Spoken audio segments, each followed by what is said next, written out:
Hello everyone. Uh, How's everyone doing? Uh, Welcome to today's class. So, can you tell me how about your work progress? So,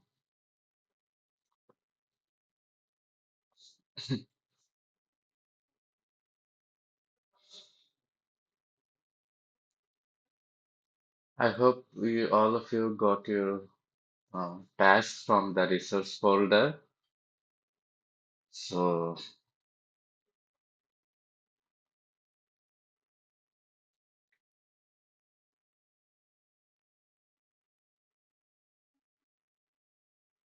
for today, I won't upload any new materials except the class video, and tomorrow you will receive the slides for the next classes. Okay?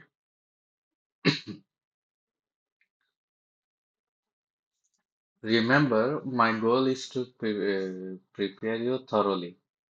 If you are consistent, you will not only get a secure job but also thrive in senior positions.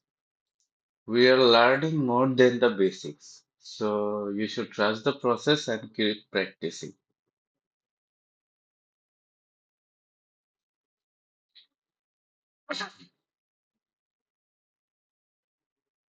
So let's get started for today's class. Let me show you this.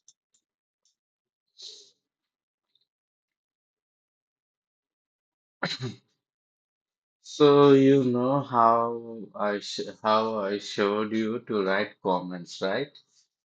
You should put two hyphens, then give a space and write your comments.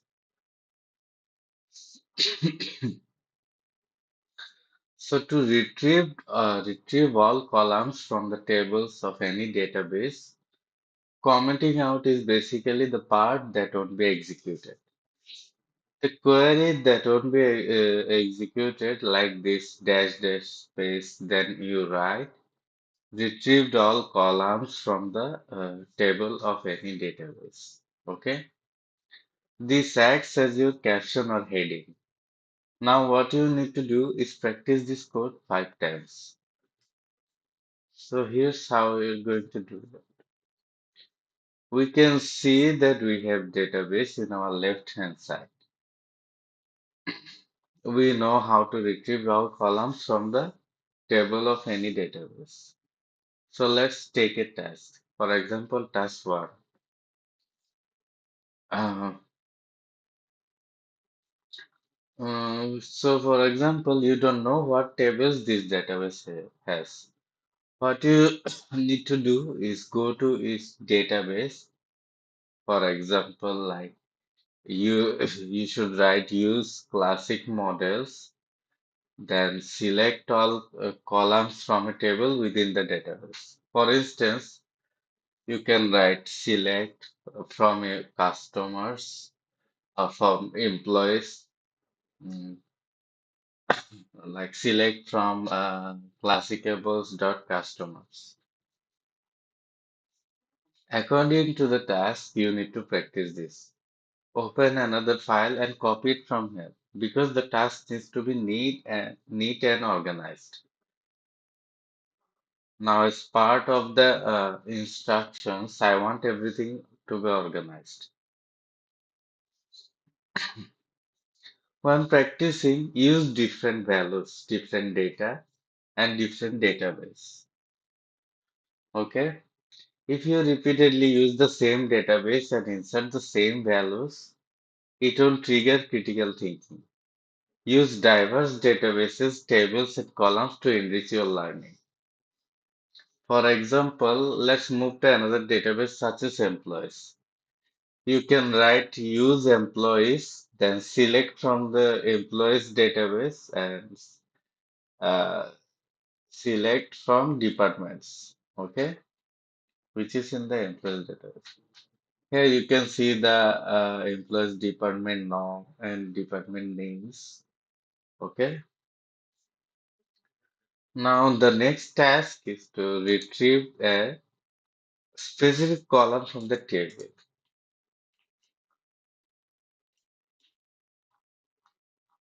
So,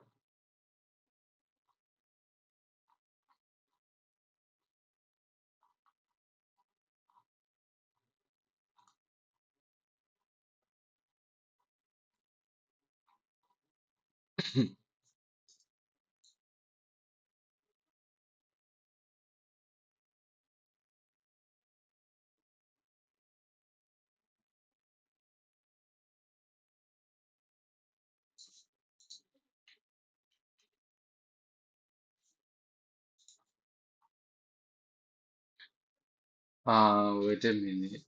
Um,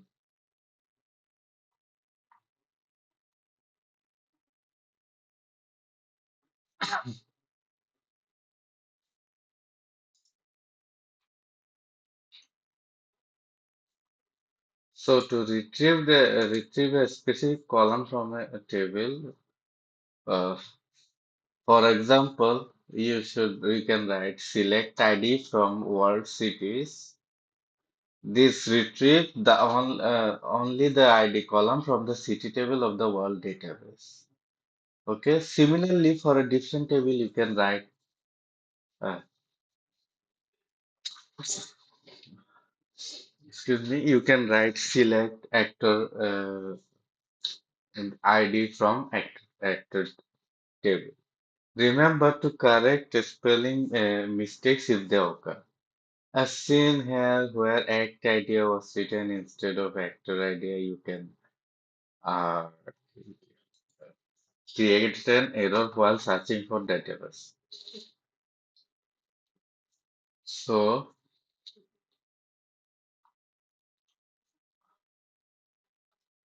to the task one,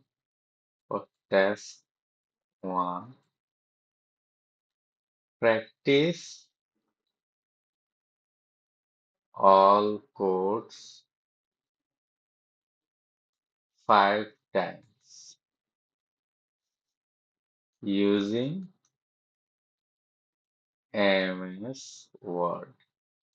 Okay. Then for task two,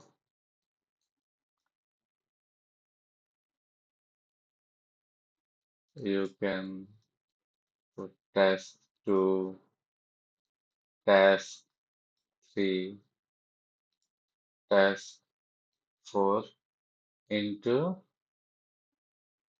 another file.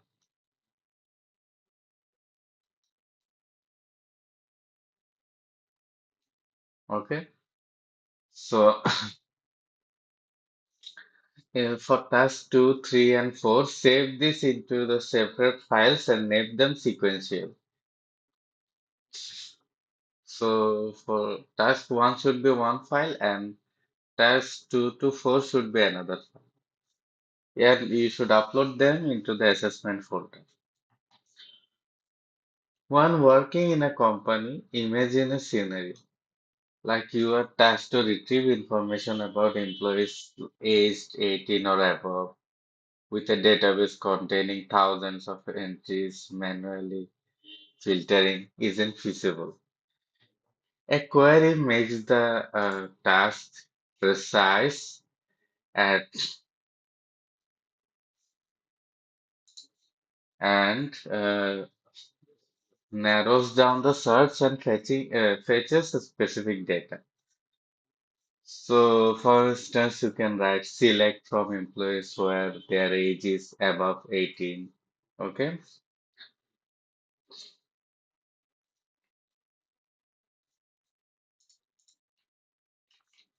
So, here there are three tables: student, literal students, and student details. Okay. You should use database name to navigate into the database. Use a query like select star from, then write the table name to fetch all the columns of from a specific table. Okay. So Let's practice with a database name. Practice 3TB. Okay. So here is the command. You should write, select, use practice 3TB, then select from students.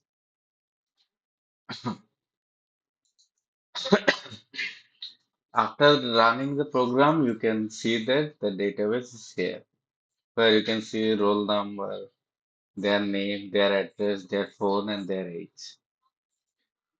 So finish tasks and ensure they are uploaded into the assessment folder and watch the video shared earlier for detailed instruction. So,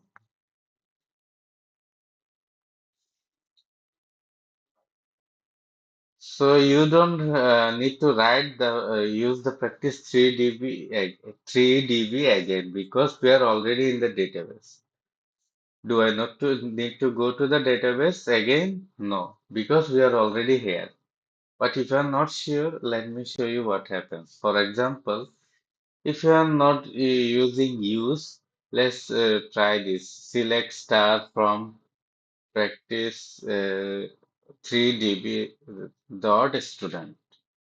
Why? Because our virtual machine is not connected to the database yet. If you don't connect it, it won't work. So let's run it. After running it, you can see the results. Okay, but if I write select star from students, it will not work because you are not inside the database. You see, no database selected. MySQL says select the default database to be used by double clicking its name. So it won't work unless you are in the database. There are two ways to handle this. You can explicitly use the use command and write your database name or mention the database name before the table name like this, like select star from practice 3db dot students. So like this. Okay.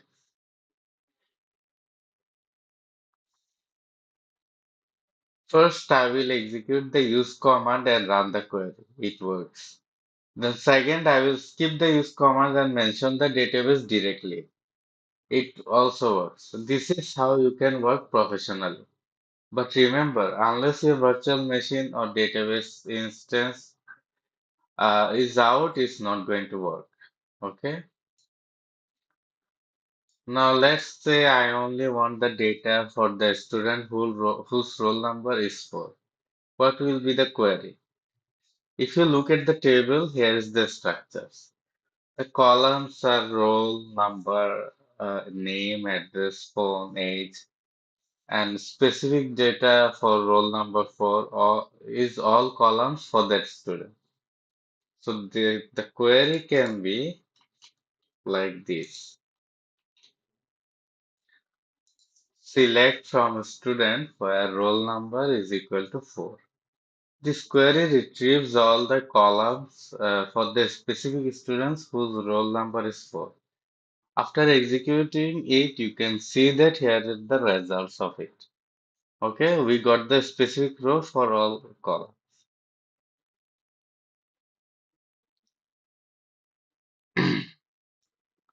So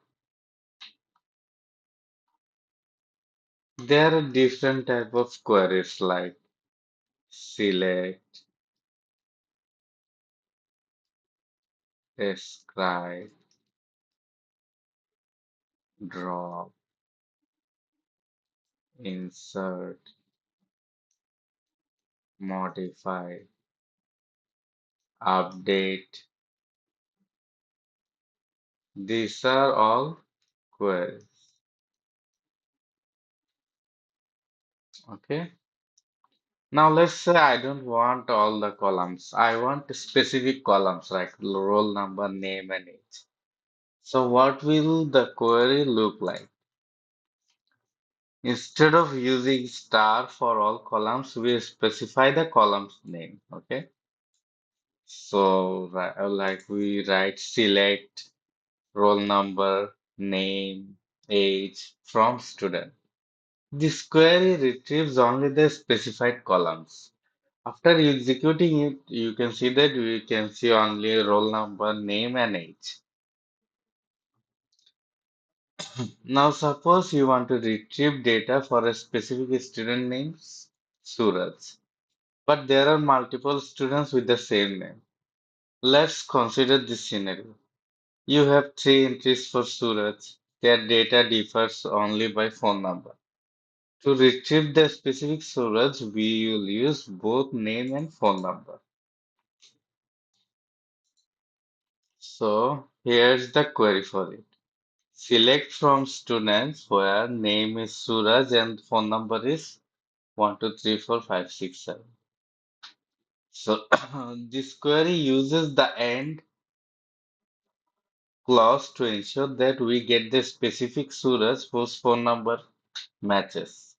After executing it, you can see that we only received one Suraj whose phone number matches with our queries.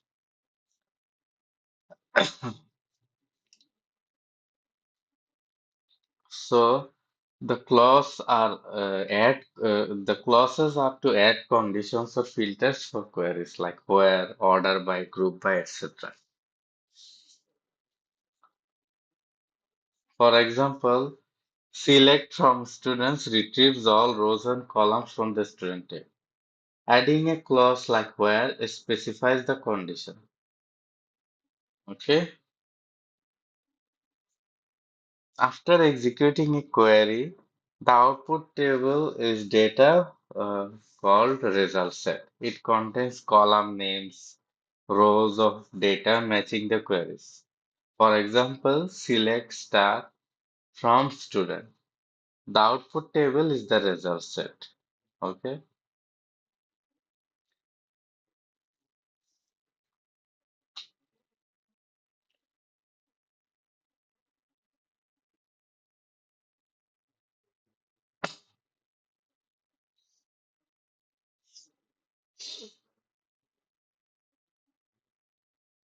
So for task 2, if you tried creating a table and inserting the value but it didn't work, you should follow the steps like creating a database, then create the table. After that, uh,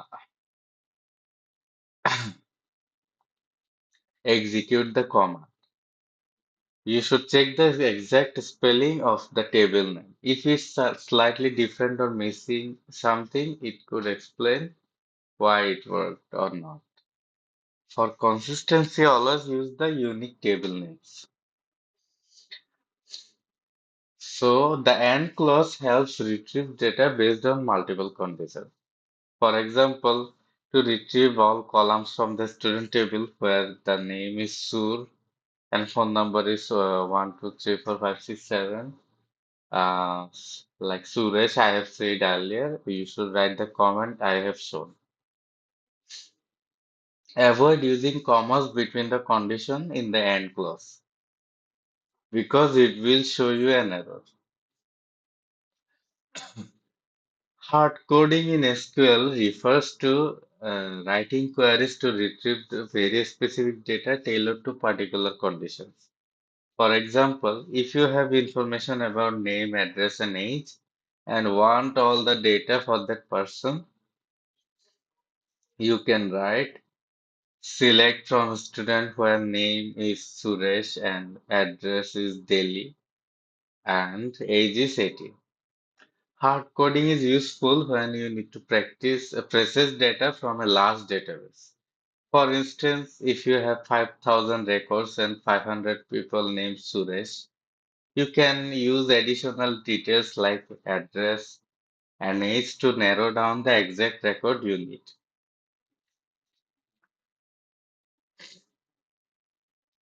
So,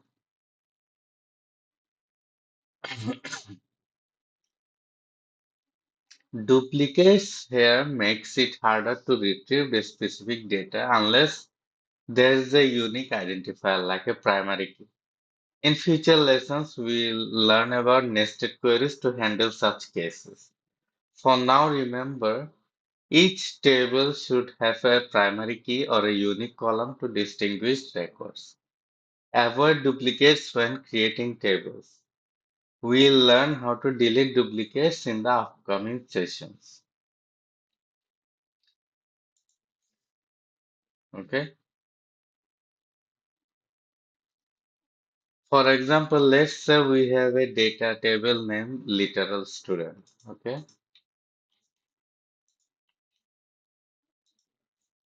And I want to insert this entire data into the student table. The question is, what will be the query? To do this, you must use insert, not alter, because we are adding data, not modifying the table structure.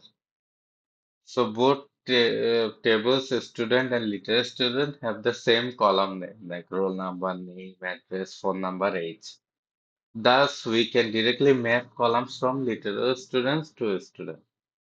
So you should write insert into students, then write select from literate student.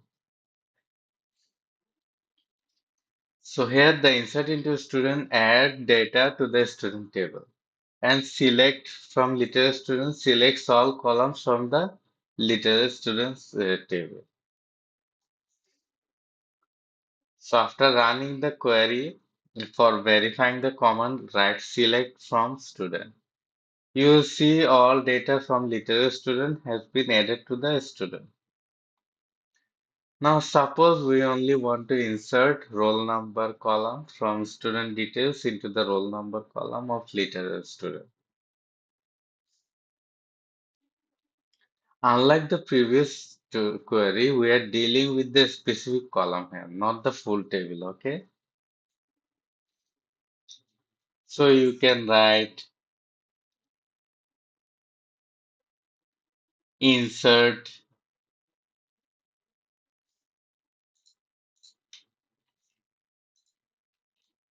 so you can write insert into literal students, then roll number, select roll number from the student details.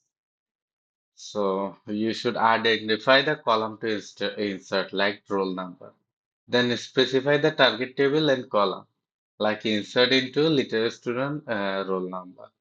Then fetch data from the source table, like select roll number from student details. Okay. After that, if you write selects from literal students and run the query, you can see that the roll number column has been updated. So if you don't include the select word, it won't work because select is required to fetch data from the source table. Without it, the database won't know where to retrieve the data. Now let's take a step further. Suppose we want to add three specific columns, roll number, name, and address from literal student to student. Okay, so we write insert into student, roll number, name, address, then select roll number, name, address from literal student. You should match all the columns like roll number, name, address, and ensure that the data types of the column matches. To verify, you can write select from students. This can confirm that the specified columns have been entered successfully. If the column names or structure differ, you must ensure that you have matching columns, like both tables have the same compatible data types. And while the names differ, you must explicitly map them into the insert query. Okay?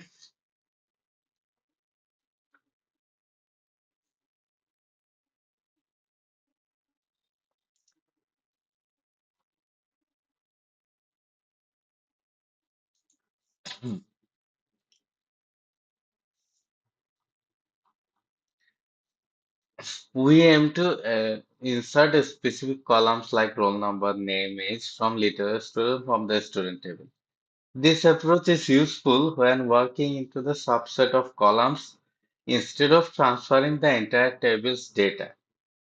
So you can write insert into student roll number, age, name, then select roll number, name, age from literal student.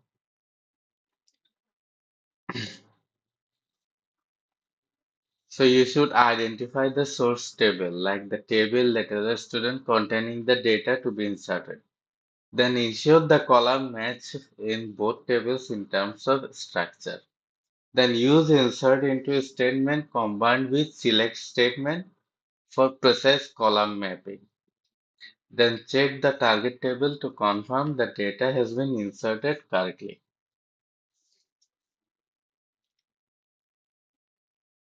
And you can write select from student to verify the process it has been done or not. Now to insert a specific rows into a table, like where the age is 18. This is useful for filtering data for before transferring it, like insert into student, select from literal student, where age is 18. After selecting it, the age 18 query filters the data based on the condition. In this case, the rows where the age of column is are 18. Okay.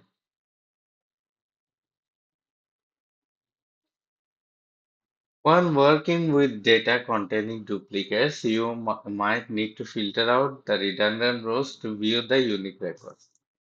The distinct clause allows you to achieve this, okay?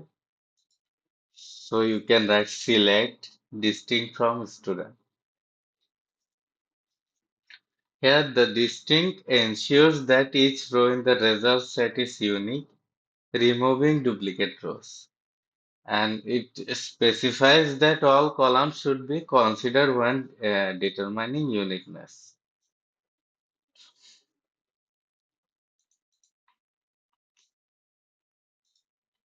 To find unique roll number values, you can write mm, select distinct roll number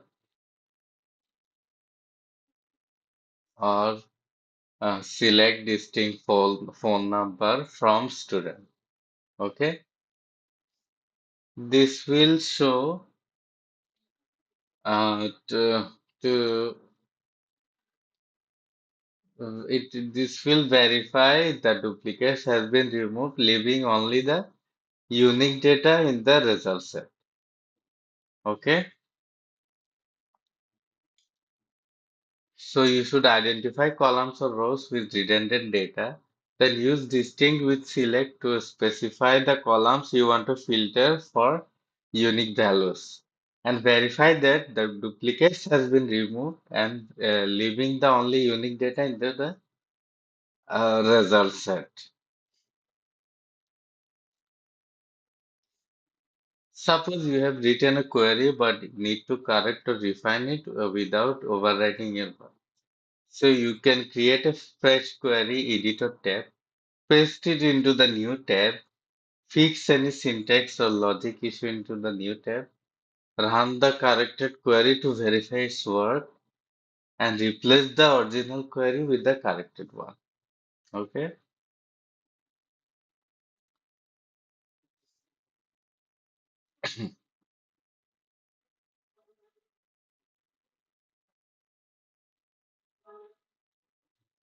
Now let me explain the limit clause. We use it when we want to set a limit into the total number of rows to retrieve from a table. Let me show you an example. Here you can write select from student limit 1. When you run it, you will see only the first rows. If you want to see 3 rows, you can set the limit to 3, or for one specific rows, you can set the limit to 1.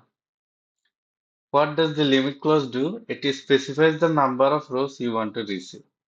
To clarify the difference between rows and columns, columns are vertical and rows are horizontal. So when you use the limit clause, you are limiting the number of rows retrieved from a table. Now let's say you want to retrieve specific rows by selecting certain columns like roll number or address. Here's how you do it. So you should write select roll number address from a student limit to. If you are wondering about using limit with descending order, it's not possible into that way. You can limit rows but not in descending order like you're asked to. Now let's move on to the order by clause. We use order by clause to arrange data in order. Before you proceed, do you all understand what is ascending and descending order? So let me clarify. So suppose 1, 2, 3, 4, 5, 6. All of these are ascending order. And 6, 5, 4, 3, 2, 1.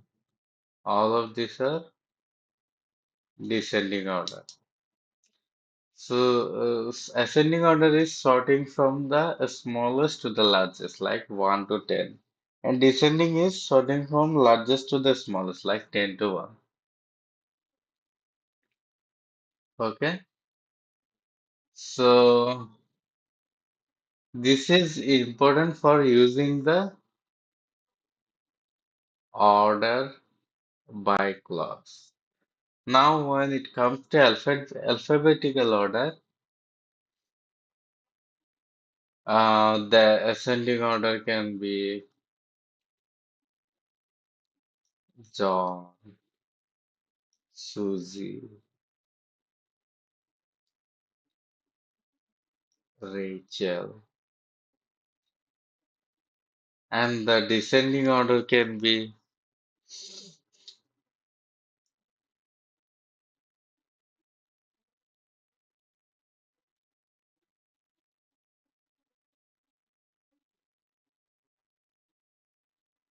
into the opposite side. Okay. With the order by clause, the default order is ascending. For example, if you want to sort a student table by roll number, you can write this. Select from student order by roll number. By default, this will be in ascending order, from the smallest to the largest. Even if you don't specify ascending, it will be in ascending order. If you want descending order, however, you need to explicitly specify DESC, which is the command for descending order. For example, to order by roll number into the descending order, you can write select from student order by roll number descending. Now let's see into action. You can see that this will display the roll number into the descending order.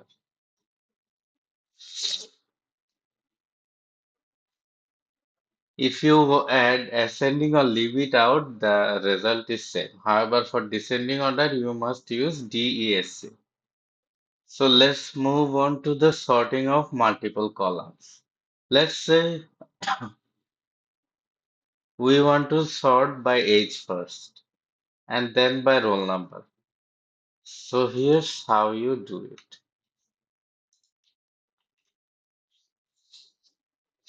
Select from student order by age, uh, roll number.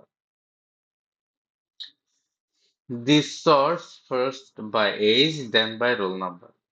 If you want the roll number to be in descending, you can do this.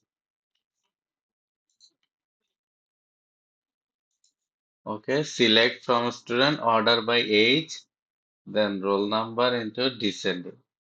Now let's run some tests. Suppose we have some data in student table, select from student. We run select from student order by age, roll number into descending.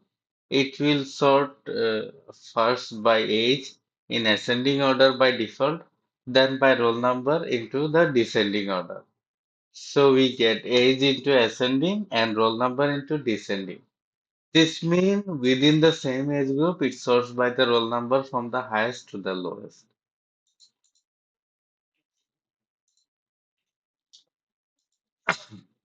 Now, if you look at multiple age groups, for example, 18, 19, 20, the sorting will apply to each group individually, with roll numbers sorted in descending order within each age group. For age 18, you might have rows like 4 to 1 into descending order. For age 19, it might just be one row. For age 20, you might have rows 9, 3 into descending order. This can get a little complicated, but with practice it becomes clearer. You can try running these queries and see the results. So I hope this clear things up. If you have any questions or need me to repeat something, let me know. If everything is good, practice these commands and you will be ready for tomorrow's class. So till then, take care of yourself. I'll see you into the next class.